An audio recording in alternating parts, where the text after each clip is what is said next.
ಮುಗ್ಧ ಮನಸ್ಸುಗಳಿಗೆ ಪ್ರತಿಭಾ ಕಾರಂಜಿ ಸ್ಪರ್ಧೆಯಲ್ಲಿ ಅನ್ಯಾಯ. ಮಕ್ಕಳ ದಿನಾಚರಣೆಯ ಮುನ್ನಾ ದಿನವಾದ 13 ನವೆಂಬರ್ 2025 ಗುರುವಾರದ ನಗರದ ಕನ್ಯಾ ವಿದ್ಯಾಲಯದಲ್ಲಿ ನಡೆದ ಪ್ರೌಢಶಾಲಾ ವಿಭಾಗದ ವಲಯ ಮಟ್ಟದ ಪ್ರತಿಭಾ ಕಾರಂಜಿ ಕಾರ್ಯಕ್ರಮದ ಭಾಷಣ ಸ್ಪರ್ಧೆಗೆ ಹೆಸರು ಕೊಟ್ಟು ಸ್ಪರ್ಧೆಯಲ್ಲಿ ಭಾಗವಹಿಸಲು ಅವಕಾಶ ನೀಡದೆ ಅನ್ಯಾಯ ಮಾಡಲಾಗಿದೆ ಎಂದು ಭಾಷಣ ಮಾಡದೆ ವಂಚಿತಳಾದ ವಿದ್ಯಾರ್ಥಿನಿಯ ತಂದೆ ಸುಲೇಮಾನ್ ಶೇಖ್ ಅವರು ಆಕ್ರೋಶವನ್ನು ವ್ಯಕ್ತಪಡಿಸಿದ್ದಾರೆ. ವರದಿ ಆಯಿಷಾ ಮುಕಾಶಿ. ರಂಗೋಲಿ ಸ್ಪರ್ಧೆಯಲ್ಲಿ ಮತ್ತು ನಮ್ಮ ಕವಾಲಿ ಸ್ಪರ್ಧೆಯಲ್ಲಿ ಮತ್ತು ಹಿಂದಿ ಕಾಂಪಿಟೇಷನಲ್ಲಿ ಭಾಷಣ ಸ್ಪರ್ಧೆಯಲ್ಲಿ ಪಾರ್ಟಿಸಿಪೇಟ್ ಮಾಡಿದ್ಲು. ಪ್ರತಿಸ್ಪರ್ಧಿಯಾಗಿ ಅವಳು ಸ್ಟೇಜ್ ಮೇಲೆ ಭಾಷಣ ಮಾಡಬೇಕಿತ್ತು, ಆದರೆ ಅವರ ಹೆಸರು ಅನೌನ್ಸ್ಮೆಂಟ್ ಮಾಡಿಲ್ಲ. ಮತ್ತು ಅಲ್ಲಿ ಕರಿಬೇಕಾದರೂ ಕೂಡ ಕರೆದಿಲ್ಲ. ಕಡೆಗೆ ನಾವು ಟೀಚರ್ನೂ ಕೇಳಿದ್ವಿ, ಅವಾಗ ಇಲ್ಲ ನಾವು 2 ಸಲ ಕಾಲ್ ಮಾಡಿದ್ವಿ, ಕರೆದಿದ್ವಿ, ಅನೌನ್ಸ್ಮೆಂಟ್ ಮಾಡಿದ್ವಿ, ಬಂದಿಲ್ಲ ಅಂತ ಹೇಳಿದರು.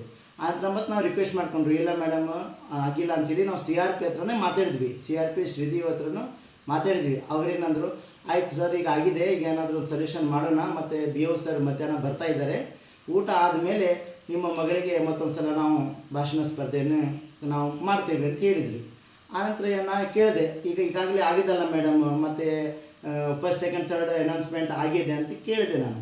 ಆವಾಗ ಏನಂದರು, ಇಲ್ಲ ಆದರೂ ಕೂಡ ಪರವಾಗಿಲ್ಲ, ನಿಮ್ಮ ಮಗಳು ಫಸ್ಟ್ ಬಂತಂದರೆ ಯಾರು ಈಗಿಂದ ಹಿಂದೆ ಫಸ್ಟ್ ಬಂದಿದ್ರು ಅದಕ್ಕಿಂತ ಹೆಚ್ಚು ನಿಮ್ಮದು ಅಂಕ ತಗೊಂಡಿದ್ದಿದ್ರೆ ನಾವು ಆ ಪ್ರೈಸನ್ನು ತಗೊಂಡು ನಿಮ್ಮ ಮಗಳಿಗೆ ಕೊಡ್ತೇವೆ ಅಂತ ಈ ಮಾತನ್ನು ಅಂದರು. ನಾವು ಅದಕ್ಕೂ ಬೇಡ ಮೇಡಮ್, ಹಂಗೆ ಮಾಡೋದು ಬೇಡ, ನೋಡಿರಿ ಈಗ ಮತ್ತು ನಮ್ಮ ಮಗಳಿಗೆ ಕರೆದಿಲ್ಲ ಅಂದ್ಕೊಳ್ಳಿ, ಇಲ್ಲ ನೀವು BO ಸರ್ ಬರ್ತಾ ಇದ್ದಾರೆ, BO ಸರ್ ಬಂದ ಮೇಲೆ ನಿಮ್ಮ ಮಗಳದ್ದು ಏನಂತ ನಾವು ಇದು ಮಾಡ್ತೇವೆ, ಭಾಷಣ ಮಾಡಿಸ್ಲಿಕ್ಕೆ ಹಚ್ತೇವೆ ಅಂತ ಹೇಳಿದರು. ನಾವು ಆಯ್ತು ಅಂತೇಳಿ ವೇಟ್ ಮಾಡಿದ್ರು ಕೂಡ ಇವರು ಕರೆದಿಲ್ಲ.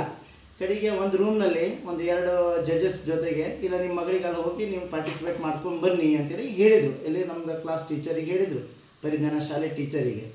ಆದರೆ ಪರಿಜ್ಞಾನ ಶಾಲೆ ಟೀಚರ್ ಏನು ಮಾಡಿದ್ರು, ಕರ್ಕೊಂಡು ಹೋಗ್ಬೇಕಾದ್ರೆ ನಾನು ಕೇಳಿದೆ, ಮೇಡಮ್ ಈಗ ಅನೌನ್ಸ್ಮೆಂಟ್ ಆಗಿದೆ, ನಿಮ್ಮದು ಭಾಷಣ ಸ್ಪರ್ಧೆನೂ ಮುಗಿದಿದೆ, ಮತ್ತು ನಿಮ್ಮದು ಪ್ರಶಸ್ತಿ ಕೊಟ್ಟು ಮುಗಿದೆ, ಪ್ರಶಸ್ತಿನೂ ಅನೌನ್ಸ್ಮೆಂಟ್ ಮಾಡಿ ಕೊಟ್ಟಾಗಿಬಿಟ್ಟಿದೆ ಸ್ಟೇಜ್ ಮೇಲೆ BO ಸರ್ ಬಂದಮೇಲೆ. ನಾವು ಅಬ್ಜೆಕ್ಷನ್ ಮಾಡಿದ್ಮೇಲೆ ಇಲ್ಲ ರೀ, ನೀವು ನಿಮ್ಮ ಮಗಳದ್ದು ಒಂದು ಪಾರ್ಟಿಸಿಪೇಟ್ ಮಾಡಿ ಕೊಡ್ರಿ ಅಂತ ಹೇಳಿದರು. ಮೊದಲನೇ ಸ್ಥಾನ, 2ನೇ ಸ್ಥಾನ, 3ನೇ ಸ್ಥಾನ ಕೊಟ್ಟು ಆದರೂ ಕೂಡ ಇವರು ಮತ್ತು ನನ್ನ ಮಗಳದ್ದೇ ಕೇಳ್ತಾನಂದರೆ ಮತ್ತು ಇದು ಯಾವ ನ್ಯಾಯ? 4 ಜನ ಮುಂದೆ ಕೇಳ್ತಾ ಇಲ್ಲ, ಮತ್ತು ಒಂದು ರೂಮ್ನಲ್ಲಿ ನನ್ನ ಮಗಳಿಗೆ ಮತ್ತು ಒಂದು 2 ಜಡ್ಜಸ್ ಜೊತೆಗೆ ಮಾಡಿಕೊಂಡು ನೀವು ಕಾಂಪಿಟೇಷನ್ ಮಾಡಿ ತಂದು ಕೊಡ್ರಿ ಅಂತ ಹೇಳ್ತಾ ಇದ್ದಾರೆ. ಈಗಾಗಲೇ ನಿಮ್ಮದು ಭಾಷಣ ಸ್ಪರ್ಧೆ ಮುಗಿದಿದೆ, ಮತ್ತು ನಿಮ್ಮದು ಪ್ರೈಸು ಕೂಡ ಕೊಟ್ಟಾಗಿದೆ. ಪ್ರೈಸ್ ಕೊಡ್ತಿದ್ದ ಮುಂಚೆ ಏನಂದರೆ ನಾವು ಪ್ರೈಸನ್ನು ಹೋಲ್ಡ್ ಮಾಡಿರ್ತೀವಿ, ಮತ್ತು ಪ್ರತಿಸ್ಪರ್ಧೆ ನಡೀತಾ ಇದೆ, ಭಾಳಷ್ಟು ಕಾಂಪಿಟೇಷನ್ ಮಾಡ್ತಾ ಇದ್ದೀವಿ, ಆದ ಕಾರಣ ನಿಮ್ಮ ಮಗಳದ್ದು ಅಲ್ಲಿ ನಾವು ಸೇರಿಸ್ಕೊಂಡು ಮಾಡ್ತೀವಿ, ಫಸ್ಟ್ ಬಂದಂದ್ರು ಓಕೆ, ಇಲ್ಲಾಂದರೆ ಹೆಂಗಿದೆ ಹಂಗೆ ನಡೀತದಂದ್ರೆ ನಾವು ಅದಕ್ಕೆ ಸುಮ್ಮನಾಗಿದ್ವಿ. ಆದರೆ ಪ್ರಶಸ್ತಿನೂ ಕೊಟ್ಟಾಗಿದೆ ಉಳಿದ ಮಕ್ಕಳಿಗೆ, ಮತ್ತು ಭಾಷಣ ಸ್ಪರ್ಧೆನೂ ಮುಗಿದಾಗಿದೆ, ಮತ್ತು ನನ್ನ ಮಗಳದ್ದು ಸ್ಪೀಚ್ ಕೇಳೋದು ಏನಿದೆ ಅಂತ ನಾನು ಕೇಳಿದ್ಕೊಳ್ಳೆ ಕಡೆಗೆ ಮತ್ತು ನಮ್ಮ CRP ಅವರು ಲಲಿತ್ ಅವರು ಬಂದ್ಕೊಳ್ಳಿ, ನಿಮ್ಮ ಪಾಲಕರಿಗೆಲ್ಲ ಇಲ್ಲಿ ಯಾರು ಕರೆದಿದ್ದಾರೆ ಹೊರಗೆ ಹಾಕ್ರಿ ಅಂತೇಳಿ ಹೇಳಿದ್ರು ಪಾಲಕರಿಗೆ. ಈಗ ಪಾಲಕರಿಗೆ ನಮ್ಗೆ ಅಷ್ಟು ಜವಾಬ್ದಾರಿ ಇಲ್ವಾ? ಮತ್ತು ಶಾಲೆ ನಮ್ಮ ಪರಿಜ್ಞಾನ ಟೀಚರಿಗೂ ಕೂಡ ಎಲ್ಲರ ಮುಂದೆ, ಎಲ್ಲ ಪಾಲಕರ ಮುಂದೆ, ಎಲ್ಲರ ಮುಂದೆನೂ ಹೇಳ್ತಾ ಇದ್ದಾರೆ ಅವರು, ಏನು ರೀ ನಿಮ್ಗೆ ಅಷ್ಟು ಗೊತ್ತಾಗೋದಿಲ್ಲ, ಪಾಲಕರಿಗೆಲ್ಲ ಎಲ್ಲಿ ಕರ್ಕೊಂಡು ನೀವು ಹಂಗೆ ಮಾಡ್ತೀವಿ ಹೇಳ್ಲಿಕ್ಕತ್ರು. ಕಡೆಗೆ ನಮ್ಮದು ಒಬ್ಬರ ಸಮಸ್ಯೆ ಇಲ್ಲ, ಏನು ಸಮಸ್ಯೆ ಆಗಿತ್ತು ಅಂದರೆ ಮತ್ತು ಭಾಳಷ್ಟು 15-20 ಮಕ್ಕಳ ಪಾಲಕರು ಅಲ್ಲಿ ನಿಂತು ಕೇಳ್ತಾ ಇರಬೇಕಾದ್ರೆ ಅವರನ್ನು ಏನೋ ಮಾತು ಆಲಿಸ್ತಿದ್ದೇನೆ. CRPಗಳು ಅಂದರೆ ನಮ್ಮ ಪಾಲಕರ ಮತ್ತು ನಮ್ಮ ಮಕ್ಕಳ ಏನೇ ಕುಂದು ಕೋರ್ತಾ ಇದ್ರೆ ಅವ್ರು ನಮ್ಗೆ ಕೇಳಬೇಕು, ಅವ್ರು ಕೇಳಲಿಲ್ಲ, ಸೀದಾ ಬಂದರು, ನಮಗೆ ಉಲ್ಟಾ ಹೇಳಿದೆ, ನೀವು ಹಾಗೆ ಮಾಡಿದ್ರಿ, ನಿಮ್ಮ ಮಕ್ಕಳಿಗೆ ಕರೆದೇ ಬಂದಿಲ್ಲ. ಮಕ್ಕಳು ಯಾರಿಗೆ ಹೇಳ್ತಾರೆ ಅದು ಅವ್ರಿಗೆ ಗೊತ್ತಿರಬೇಕು. CRP ಅಂದ್ಕೊಳ್ಳೆ ನಾವು ಒಂದು ಸಲ ಕಂಪ್ಲೇಂಟ್ ಬಂತಂದರೆ ಅದಕ್ಕೆ ಸರಿಪಡಿಸ್ಕೊಂಡು ಹೋಗಬೇಕು. ಕಡೆಗೆ ನಾವು ಆನಂತರ ನಮ್ಮ ಕ್ಷೇತ್ರ ಶಿಕ್ಷಣಾಧಿಕಾರಿಗಳಿಗೆ ನಾವು ಮಾತಾಡಿದ್ವಿ, BO ಅವರಿಗೂ ಮಾತಾಡಿದ್ವಿ, ಅಲ್ಲೇ ಸ್ಟೇಜ್ ಮೇಲೆ ಇದ್ದರು. ಅವ್ರು ಏನಂದರು, ಇಲ್ಲ ಕರೆದಿದ್ರಂತಲ್ಲ ಅಂದರು. ಇಲ್ಲ ಸರ್ ಕರೆದಿಲ್ಲ ಅಂದ್ಕೊಳ್ಳೆ ಅಷ್ಟೊತ್ತಿಗೆ ಫೋನ್ ಬಂತು, ಫೋನ್ ತೊಗೊಂಡು ಗಾಡಿ ಹತ್ತು ಹೋಗಿಬಿಟ್ರು. ಅವರಿಂದನೇ CRPಗಳು ಹೋಗಿಬಿಟ್ರು.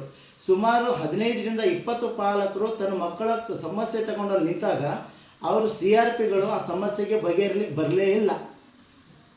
ಇಂಥ CRPಗಳು ನಮ್ಮ ದಾಂಡೇಲಿ ನಗರಕ್ಕೆ ಬೇಕಾ? ನಮ್ಮ ಮಕ್ಕಳ ಜೊತೆಗೆ ಭವಿಷ್ಯದ ಮೇಲೆ ಆಟ ಆಡೋರು ಇಂಥ CRP ನಂಗೆ ಬೇಡ. ಇಂಥ CRPನ ಅಮಾನತು ಮಾಡಬೇಕು, ಅಥವಾ ಇಂಥ CRPಗಳನ್ನು ನೀರಿಲ್ಲದ ಜಾಗದಲ್ಲಿ ಮಕ್ಕಳ ಎಲ್ಲಿ ಭವಿಷ್ಯ ಆಗ್ತದಲ್ಲ ಅಂಥವ್ರಿಗೆಲ್ಲ ಹಾಕಲಿ. ನಮ್ಮ ದಾಂಡೇಲಿ ನಗರಕ್ಕೆ ಇಂಥ CRPಗಳು ಬೇಡ. ಕೇಳಿದರೆ ಜೋರಾಗಿ ನಮ್ಮ ಲಲಿತಾ ಅವರು ಮೇಡಮ್ ಅವರು CRP ಅವರು ಸೀದಾ ಹೇಳ್ತಾರೆ, ಬಾಯಿಗೆ ಬಂದಂಗೆ ಜೋರಾಗಿ ಹೋಗೋದು. ನಿಮ್ಮ ಪಾಲಕರಿಗೆ ಯಾರು ಇಲ್ಲಿ ಬರ್ಲಿಕ್ಕೆ ಹೇಳಿದ್ರು ಅಂತೇಳಿ. ಪಾಲಕರಿಲ್ಲದೆ ಮಕ್ಕಳಿಲ್ಲ, ಮಕ್ಕಳಿದ್ರೆ ಶಿಕ್ಷಕರಿಲ್ಲ, ಶಿಕ್ಷಕರಿಲ್ಲದೆ CRPಗಳಿಲ್ಲ, CRP ಇಲ್ಲದೆ BO ಇಲ್ಲ. ಇದಕ್ಕೆ ಒಂದಕ್ಕೊಂದು ನಮ್ಮದು ಜಾಯಿಂಟ್ ಕೊಂಡಿ ಇದೆ.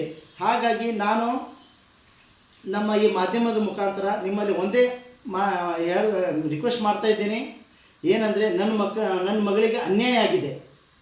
ಮತ್ತು ಇದು ಪ್ರತಿಭಾ ಕಾರಂಜಿ ಹೆಸರಿನಲ್ಲಿ ಎಲ್ಲ ಸೆಟ್ಟಿಂಗ್ಸ್ ನಡೀತಾ ಇದೆ. ಫಸ್ಟ್ ಯಾರಿಗೆ ಕೊಡಬೇಕು, ಸೆಕೆಂಡ್ ಯಾರಿಗೆ ಕೊಡಬೇಕು, ಮೂರನೇ ಯಾರಿಗೆ ಕೊಡಬೇಕು ಅಂತೇಳಿ ಅದನ್ನು ನಡೀತಾ ಇದೆ. ಒಂದು ಪಾಲಕರು ಕೂಡ ಹಾಗೆ, ನನ್ನ ಮಗಳು ಫಸ್ಟ್ ಬಂದಿದ್ಲಿ, ಇಲ್ಲಿ ಅನೌನ್ಸ್ಮೆಂಟ್ನಲ್ಲಿ ನೀವು ಸೆಕೆಂಡ್ ಅಂತ ಹೇಳಿದ್ರಿ, ಅದನ್ನು ಕೇಳಿದಾಗ ಅದನ್ನು ಕೇಳಲಿಲ್ಲ, ಹೋಗ್ಬಿಟ್ರು ಎದಮ್. 15-20 ಪಾಲಕರು ಸೇರಿದಾಗ ನೀವು CRPಗಳು ನಮ್ಮದು ಏನು ಕುಂದುಕೊರತೆ ನೀವು ಆಲೋಚನೆ ಮಾಡಿಲ್ಲ.